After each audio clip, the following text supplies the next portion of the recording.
saya Advokat Dr. Togas Tumorang di hari Kamis terkait kasus Nikita Mirzani yang telah ditetapkan tersangka, bahkan telah dilakukannya satu penahanan.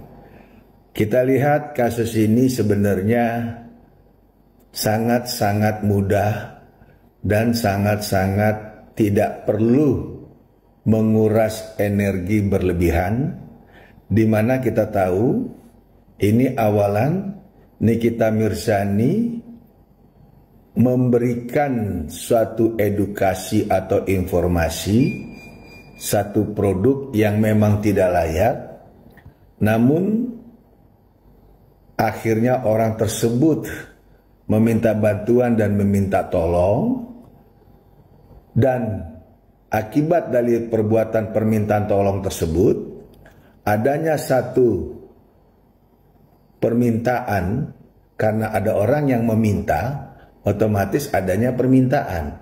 Sama-sama bersepakat sehingga diberikanlah dana 4M dengan 2 kali melakukan transaksi. Namun ternyata di balik pemberian tersebut, pelapor ini itikadnya tidak baik, atau pemberi itu itikadnya tidak baik, malah digunakan menjadi laporan polisi dengan dugaan pemerasan, lalu juga pengancaman dan tindak pidana pencucian uang. Nah, jadi kalau kausalitas di sini jelas ada permintaan, ada yang menerima. Kalau dikaitkan dengan kasus Nikita Mirzani, karena yang mengatur daripada suatu permintaan dan yang menerima ini kan antara pelapor dengan asisten Nikita Mirzani. Muncullah angka 4M. Tadi saya bilang kasus ini sederhana.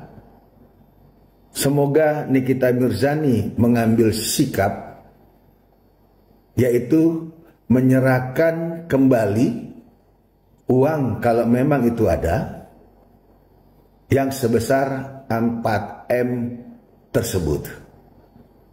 Sehingga ini akan membuat satu perbuatan menghilangkan niat menguasai uang 4M tersebut. Nah, peristiwa semacam ini tuh banyak terjadi. Ibarat orang kata tuh ada contoh ya, anjing kejepit, kita bantu, tapi tangan kita digigit. Analogi ini terkadang juga ada di profesi seorang advokat, di mana advokat menolong seseorang yang dalam keadaan masalah hukum, ada surat kuasa, ada perjanjian jasa hukum, dan sudah dilangsungkan pekerjaan, itu ternyata malah yang nakal si kliennya ini. Malah seolah-olah dia ditipu atau dibohongi dan membuat laporan polisi. Nah, jadi fenomena seperti ini sebenarnya jahat itu adalah dari pihak si orang yang mengaku korban. Nikita itu kan jelas, kalau kita tadi sudah kasih 2 contoh Nikita Mirzani dan contoh adanya seorang advokat yang mempunyai klien.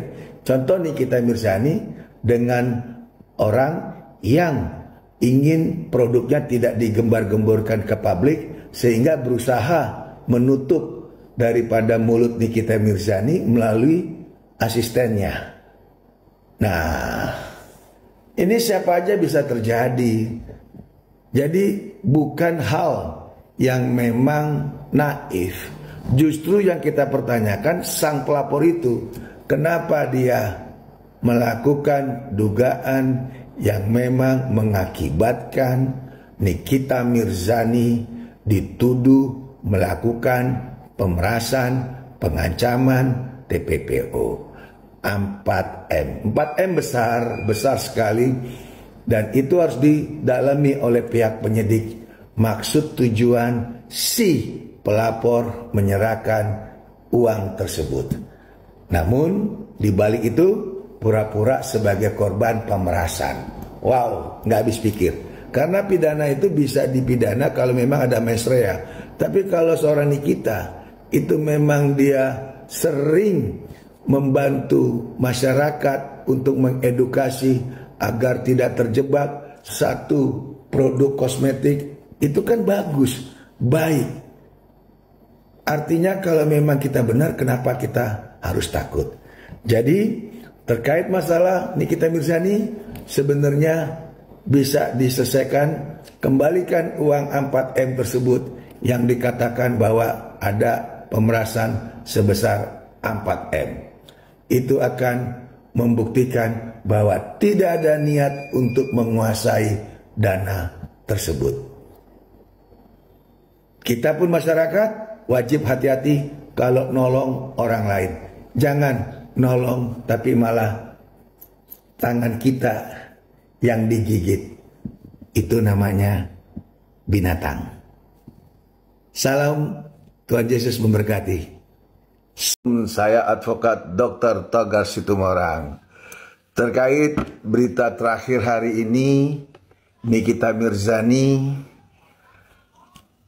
telah ditahan oleh pihak Polda Metro Jaya, di mana Nikita Mirzani telah ditetapkan sebagai tersangka atas dugaan pemerasan, pengancaman, dan juga ada dugaan tindak pidana pencucian uang. Jadi kalau kita lihat di pasal 19 ayat 2 KUHP, itu tersangka tidak serta-merta langsung ditahan atau ditangkap.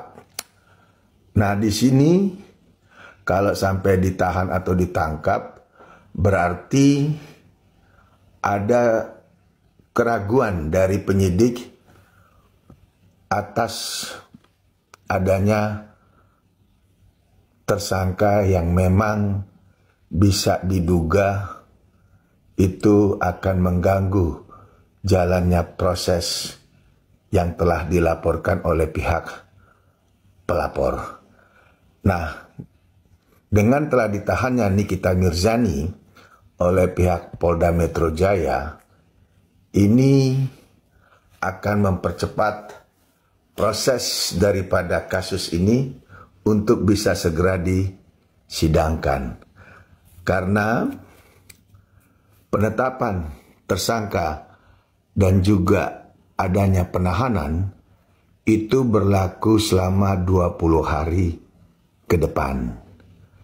Dan bisa akan dimohonkan perpanjangan maksimal tambah 30. Dan dalam tempo 50 hari, maka apabila tidak cukup bukti, itu bisa dikeluarkan dari tahanan. Walaupun proses permasalahan Nikita Mirzani itu belum diputuskan. Nah, itu syarat-syarat ataupun ketentuan yang berlaku. Jadi, walaupun Nikita Mirzani hari ini kita lihat telah ditahan oleh penyidik Polda Metro, mungkin pihak penyidik mempunyai alasan-alasan tertentu. Yang tadi seperti saya bilang, mencegah terjadi upaya-upaya atau tindakan yang akan mengganggu proses peradilan, sehingga Nikita wajib ditahan. Dan juga hak dari tersangka yang telah ditahan itu bisa mengajukan penangguhan penahanan. Pengajuan penangguhan penahanan bisa juga berupa tahanan rumah atau tahanan kota. Nah, jangka waktu penahanan itu menurut undang-undang tadi seperti saya bilang 20 hari ke depan dan bisa diperpanjang 30 hari kemudian melalui permintaan kepada Ketua Pengadilan Negeri. Namun apabila selama 50 hari itu tidak bisa maksimal, maka tersangka itu bisa dikeluarkan dari tahanan, namun proses daripada kasus tersebut bisa berjalan. Nah, ini yang wajib diketahui, bahwa tersangka dan juga ditahan itu belum akhir dari segala-galanya. Masih ada proses-proses yang bisa diupayakan. Salah satunya jeda waktu 20 plus 30, 50 hari. Apabila tidak cukup, maka tersangka bisa dilepaskan dari tahanan atau mengajukan permohonan agar adanya penangguhan penahanan. Nah, itu yang bisa dilakukan. Saya di sini hanya memberikan semacam edukasi